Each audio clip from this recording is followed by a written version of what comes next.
Get started here, and we also have Gary Horowitz and Aaron Fentress on the phone here with us. But before we get started from the normal Sunday night game and review, going to deviate just a moment. Certainly, you're all aware that the Pac-12 Conference Championships being Friday in Santa Clara, and Arizona's Greg Byrne and Coach Rodriguez spoke this morning, I think about 11 o'clock. If any of you are interested in contacting media affiliates there to get anything from that. And so certainly the conference has asked us in terms of head coach and athletic director for both schools to be available to talk a little bit about the Friday's conference championship. So we'll start there. After that's, we're finished there. As most of you know, there's a 5 o'clock basketball game tonight. Rob certainly wants to attend that. Not that Mark doesn't, but anyway, so we're going to start in that avenue, and then Rob will excuse himself, and certainly then Mark can go on in terms of talk about yesterday and that sort of thing. So, with that said, you have a question, Andrew? To Rob, what did you notice from kind of how Oregon fans traveled the last time you guys played Levi's? And did you almost treat it like a test run, or what you might expect if you were to go back again? Well, when you look across the Pac-12, we probably travel as well as anybody. We certainly hear that from our peers when we show up, and we sense that when we're in the venues. And we've always had a great contingent in the Bay Area, those that travel from Oregon, as well as a strong alumni base in the area. So, a few years ago we played at Cal, we had 9,000 or 10,000. We had a very strong presence at Levi Stadium when we played Cal on a Friday night. So we're expecting our passionate fans to show up again. And how many tickets did you guys get to? The allotments per the Pac-12 requirements were 3,500. So we blew through those quickly ourselves, and so now our fans are buying them directly from Levi Stadium and other sources too, I'm sure. Raise your hand if you have questions. Up in the front. David? Mark, when you look back at the Arizona games, was there a common denominator in the last two meetings with them, or were they two totally different incidents? I think much more so the latter. They other than the common denominator of them being a really good football team, they're really good in every phase, and like I said last night, kind of the coulda, woulda, shoulda was different in both of the previous meetings, and it's a different game now than it was in the middle of the season. That's the thing about college football. It's so different. Your team is so much different, almost on a weekly basis, and certainly this many months literally removed from that game, we're different. They're different, and so it's a different situation. Andrew? John Feldman brought up that point last night. You have different teams in the last 8 weeks. How are you different? And as much as you've seen from Arizona's recent tape, how are they different? Mm-hmm. They look pretty good. There's a couple guys that were in recently that were out. There's a couple guys that didn't play as much as they did earlier in the season. Obviously, that's a similar situation with us. Guys grow and develop into their roles. Guys either aren't healthy or get healthy. There's so many kind of variables to that create the weekly existence. Our guys are in a great place right now mentally and psychologically, and now they'll be excited. We had a workout today, and they did a nice job with what we asked them to do, and they'll be excited to prepare for Arizona. Awesome. Neat. Rob, what's your thought on the Pac-12 being the only Power 5 league that has a 9-game schedule and a championship game? Pending how things work out this year, is that something you'd like to look into? Do you like having that sort of unique thing for the Pac-12? Well, something that was debated widely when it happened, and we explored a potential Pac-12 Big Ten game to add to that, but everybody knew that being first with 9 and given the strength of the Pac-12 and how it was progressing, that it would be difficult. But as we moved into the playoff era, it was something that we felt strongly about, and we're willing to be first, and it certainly has shown that it can be advantageous in the current format. Those who are waiting on the phone, do you have a question specifically for Rob? I do not. No. No offense, Rob. We love you. Appreciate it. Back to Ryan in front. Rob, I'm sure Mark would like to have this game at Autzen, but how do you feel about just trying out the neutral site for this game, and do you think it's something that's going to be permanent? Well, First, let me say I'd like to have it at Austin too. Now that we would be hosting, you know, as we looked at it, you know, the home hosted model was the right way to start for the Pac-12 in a championship game. And again, lots of conversation. But as you look at it, if we were ever going to try a neutral site, this was probably the right place and the right time. You know, we've got a couple of years under our belt. Brand new stadium, a partner in the 49ers who built a beautiful stadium who will help market it. And it's as centrally located as you can get in the West. So if we were ever going to try it, this is the time and place, and it'll be an interesting barometer. Do we have any, we want to go back to Warren? Just any other questions for Rob Mullens? Rob, this is to you. We haven't had a chance to talk to you about the new playoff format. What are your thoughts about that and the job that the committee is doing and how the evolution of that has taken hold this year?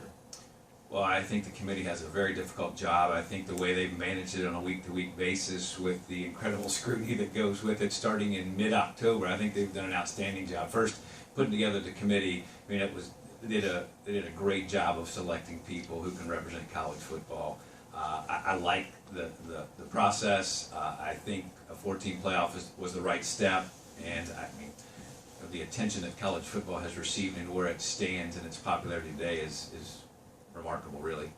So I'm excited to see how it all plays out, just like everyone else is.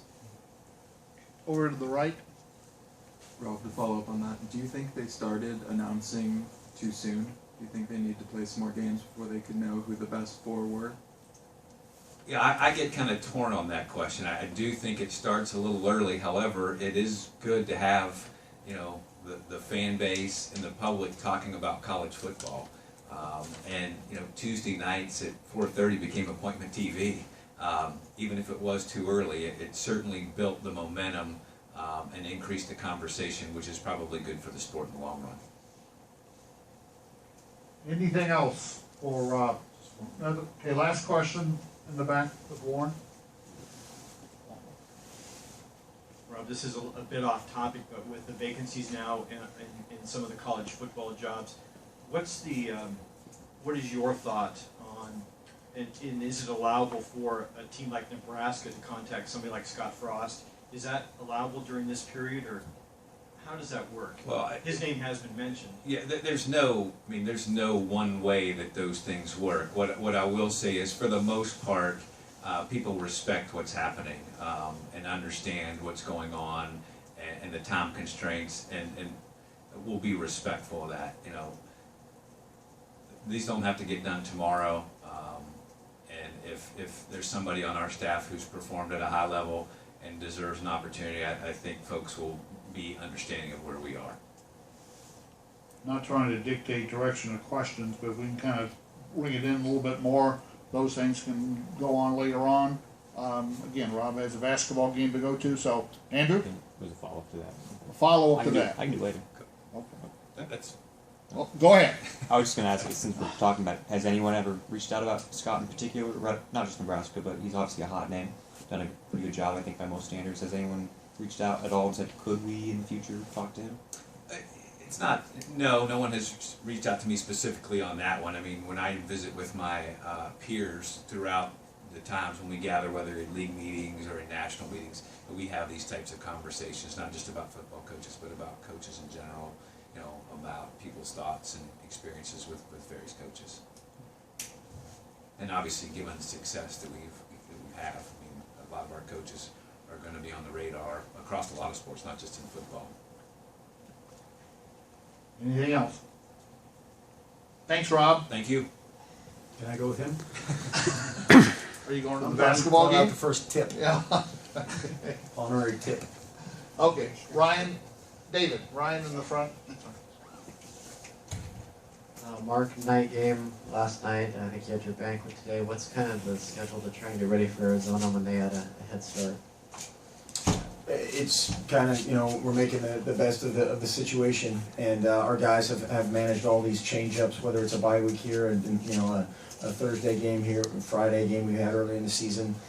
We've managed all those things really well, and had a neat banquet, you know, great seeing a bunch of families and friends of the outgoing guys, and it was neat to be a part of.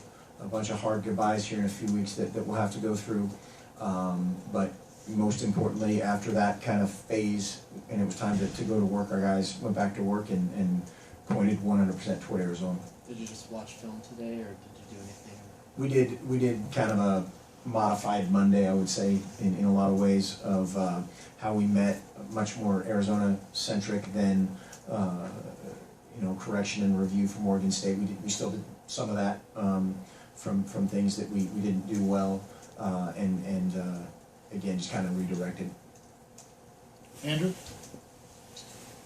How do you taper this time of year with guys banged up? You said before you tried to alter it a little bit in the offseason, Mm-hmm. find a better plan. How do you have gone about this fall to make sure you guys, as injured as you are still fresh? Yeah, that's always the thing you're kind of messing with is how much Monday, how much Tuesday, how much Wednesday. We kind of shut things down on Thursday, but just back and forth kind of with the training staff and we call it our performance team between our strength and conditioning coaches and our sports medicine staff, just trying to know when to really push them and when to shut it down, and get more of a walkthrough mode. And so that's kind of an ongoing deal this time of year. And again, I think that's been the neat thing to see our guys have bought in 100%, and that's usually easy when it's you're kind of tapering back on the contact for some of your big guys, but also that's a time where it kind of becomes a little bit too frivolous at times, and our guys have been really mature about their approach, and so that's been good. Over here to your right. Sticking with the theme of injuries, what goes through your head when you see Marcus hurdle that guy in the first quarter? Among other things, man, he's a really good athlete. But yeah, there are a couple things going through your mind. But like we've talked about before, that's just something that you can never, you can't rein that in. I mean, the only way you can do that is with the play call, and even then, if you call a drop back pass and tell him to plant his right foot and throw it on rhythm, and he pulls it down and scrambles, and that's going to happen, And so the guy's a dynamic player, and we certainly don't want to hold him back. Will? Coach, we've talked already this season with Stanford about that sort of revenge factor. They've beaten us before. Byron mentioned it last night. With Arizona, though, they beat this team this year, as opposed to last year, but as opposed to Stanford beating them the 2 years before. Is that a different dynamic to manage than Stanford, or is that pretty much the same message? I don't know. We certainly won't use that other than kind of what you just said of just the I think our guys maybe transitioned from game to game, not only because it was a Friday night game, not only it's the conference championship, but playing a team that beat you earlier in the season. I think that maybe helped transition that gray area between previous opponent and next opponent a little bit faster. And if that channels in, like I've said many times, whatever you can use to channel for your preparation, we'll take it. Go in the back, now. Mark, last night Byron and Ifo both said they're excited, they're looking forward to a rematch with Zona. Byron said he hoped it was going to be Zona later on in the season. Do you like when players get excited for rematches in these kinds of situations? And have you, player or coach, ever been in this situation before? I'd have to think about that last part for a while, and probably in the interest of time it would be better to move on to the other part, sorry. But again, anything that you use to fuel your chamber, to stoke your fire, to prepare, great. You can't go out there and win the game on one play because you're trying to, seek revenge or anything like that. And our guys know that. Our guys have bought in to our process fully. And like I said, they those guys that you just mentioned had a great day today in what we asked them to do, and we expect the same tomorrow. Going to the phone line. Any questions from anyone still with us? Yeah, Mark, if I could, back to yesterday's game, Sean Manning's such a big arm, but really never beat the Ducks with anything long, and I know Eric Dargan was honored today. Could you talk a little bit about him and just the play that you received from the secondary in the Civil War? Yeah, I thought those guys did a great job at, one of our biggest things going into that game was just eliminating the vertical penetration of their receivers, and whether you're an underneath cover guy or a corner trying to help the guy, have to redirect it to the safety. We did a really good job of that. We kept expecting to launch a few more balls to those big dudes, and for whatever reason they didn't. Part of that absolutely was our coverage. Part of that was our pass rush. On that note, EFO was our defensive player of the game. The entire offensive line, the entire scout offensive line were the scouts of the week defensively. On offense, kind of a bunch of guys that got votes from the offensive staff. Obviously, Marcus had a great game. Charles, Byron Marshall, Darren Carrington all did some great things, but Devin Allen was the recipient of their player of the week. Had three big blocks, 3 spring blocks on touchdown plays, which were huge, and had a couple catches. Grant Thompson was the offensive scout of the week. And then special teams wise, Tyson Coleman playing on punt return, kickoff return, and punt in different spots on each one of those units was our special teams player of the game. And then Jake McCreath was our scout team special teams player of the week. One of the things that Gary referred to in terms of Sonata release today regarding the awards banquet reception earlier today in terms of season honorees, so if anyone did not get that, talk to me afterwards. Any other questions for now on the phone? Okay, Austin, Nate? Mark, can you describe what Arizona does defensively, just alignment-wise, scheme-wise? Is it different or unique from what you see from other Pac-12 schools? How much the percentages at which they line up in one front is skewed, but almost everybody in the conference, I'm trying to make sure I'm not lying here, almost everybody in the conference does some form of what they do in terms of being they're a 3-down, 3 linebacker based personnel group, but there's teams that morph in and out of that, a 3-3-5 nickel group, a 3-4 by formation kind of becomes a stack look by the linebackers, but that's their base defense, and they line up in that the majority of the time. And so as far as the percentages go, they're different. The identification that has to take place is very similar to a lot of other teams. Andrew, did you have a question? Within that, Scooby Wright, kind of unheralded guy, seems like a guy you would recruit, comes out of nowhere and now he's 140 tackles. What's your impression of him? What does he do so well? I mean, obviously he forced a fumble on Marcus in October. What's your impression of him? That guy's a stud. He's one of my favorite guys to watch in our conference. Unfortunately, when he's playing against us, or we're looking forward to playing against him, we have to handle the business end of him. But just a great football player. I mean, he lines up at middle linebacker a lot, gets protected by that nose guard. They do a great job of moving the front and him behind it. And he'll line up at defensive end and play great. He'll rush off the edge. He'll rush up the middle. He's got a great feel for how somebody's trying to block him, or schematically how you're trying to block him, and either overpowering or his athleticism is good enough to counter on stuff. But he's a great player. Great player. Ryan? Rich Rodriguez said or pretended that he had a quarterback battle all through camp, and then Andrew Sullivan breaks onto the scene. I mean, does he remind you of anyone as a freshman? I don't know if I've seen, other than Marcus, a guy as a freshman do the things that he's done. He is just another really polished guy, great competitors, really smart, especially for a guy of his experience level at the collegiate level. Obviously had a great high school career. A ton of people, including us, tried to recruit him, and just a kind of a player beyond his years type of guy, really veteran. He does a lot of veteran stuff that you don't anticipate from a freshman. If he's under duress, if you change up coverage, he just makes great decisions. Back over here to the right. Earlier, it looked like Arizona ran a lot of triple option against you guys, where Andy would look like he was about to tuck and run and then would drop off a little 15-yard pass. How hard is that to defend, and how do you guys try to prepare for an offense like that? Well, we run an offense like that, and so we think it's pretty good. That is the key. When you can run the ball and just get somebody on an edge, somebody in space, somebody in an arm tackle position, and his name's Nick Wilson. Bad things are going to happen if you tackle him or totally fit up on that, and then there's counter punches off of it, and so they do. You know, Rich does a great job coaching them, and they do a great job executing it. But yeah, that is absolutely the name of the game is you know, truly stopping one part of that, and then being sound enough to take care of the rest of it. Will? Sort of on a tangent to that, I know Coach Pelham talked about it last night.